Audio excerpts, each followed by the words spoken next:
یہ شہر سحر زدہ ہے، صدا کسی کی نہیں، یہاں خود اپنے لیے بھی دعا کسی کی نہیں۔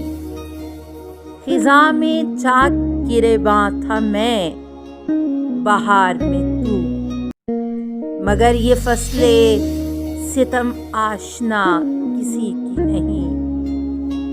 سب اپنے اپنے فسانے سناتے جاتے ہیں، نگاہ یار مگر ہم نوا کسی کی نہیں۔ میں آج زد پہ اگر ہوں تو خوش گمان نہ ہو، چراغ سب کے بجھیں گے، ہوا کسی کی نہیں۔